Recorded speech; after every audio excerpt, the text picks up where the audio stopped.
चले बढ़ते हैं खबरों की ओर। भोपाल से बड़ी खबर है जहां पर मोहन कैबिनेट की बैठक खत्म हो चुकी है।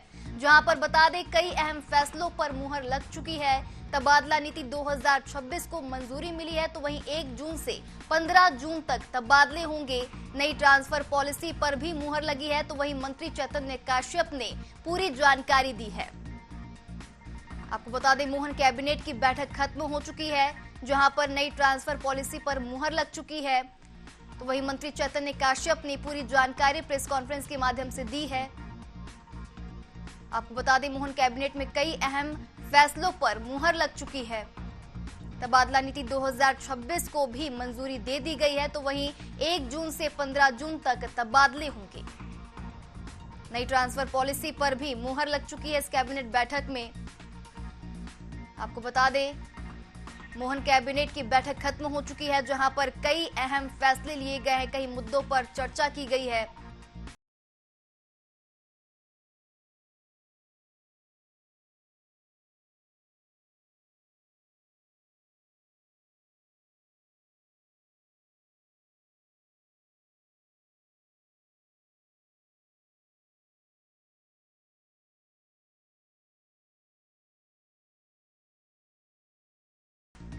तमाम जानकारी के साथ भोपाल ब्यूरो हेड आशीष मंगल सोनी हमारे साथ जुड़ चुके हैं। आशीष जी बताएंगे कि मोहन कैबिनेट की बैठक जो है खत्म हो चुकी है, कई मुद्दों पर चर्चा की गई है, इसी के साथ कई अहम फैसलों पर मुहर भी लग चुकी है, और क्या फैसले बड़े यहाँ पर लिए गए हैं?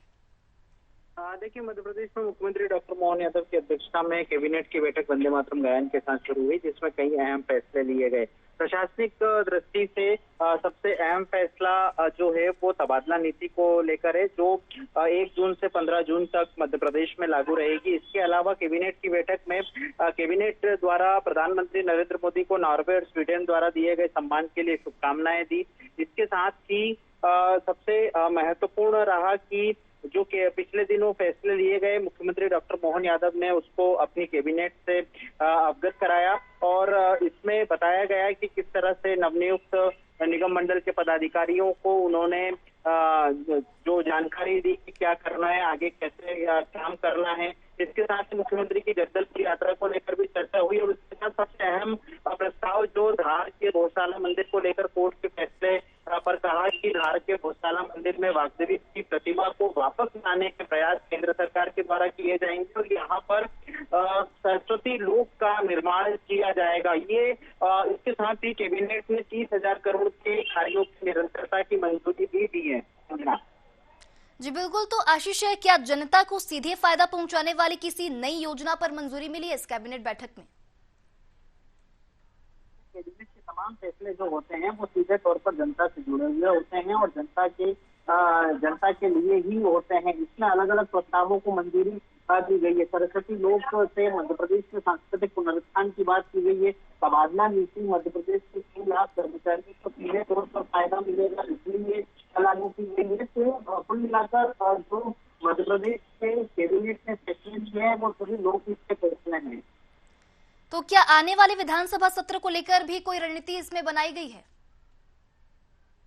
अभी मध्य प्रदेश में कोई संभावना नहीं है। मानसून सत्र होगा। मानसून सत्र के समय कैबिनेट की बैठक के मुद्दे अलग होते हैं, वो कैबिनेट विधानसभा के समिति कक्ष में आहूत की जाती है।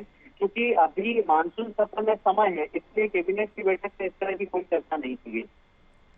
जी बिल्कुल आशीष, मोहन कैबिनेट की बैठक खत्म हो चुकी है, जहां पर कई अहम फैसले लिए गए हैं, कई अहम फैसलों पर मुहर भी लग चुकी है।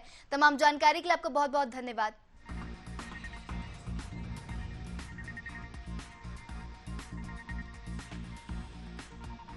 तो मोहन कैबिनेट की बैठक खत्म हो चुकी है, जहां पर कई अहम फैसले लिए गए हैं। मंत्री चैतन्य काश्यप ने इसकी पूरी जानकारी दी है। इसी के साथ तबादले जो है वो 1 जून से 15 जून तक होंगे। तबादला नीति 2026 को भी मंजूरी दे दी गई है। 1 जून से 15 जून तक ये तबादले होंगे। नई ट्रांसफर पॉलिसी पर भी मुहर लग चुकी है। आपको बता दें आज मोहन कैबिनेट की बैठक खत्म हो चुकी है, तो वहीं इस मोहन कैबिनेट की बैठक में कई अहम विषयों पर चर्चा की गई, कई अहम फैसलों पर मुहर लगी है। तबादला नीति 2026 को भी मंजूरी दे दी गई है।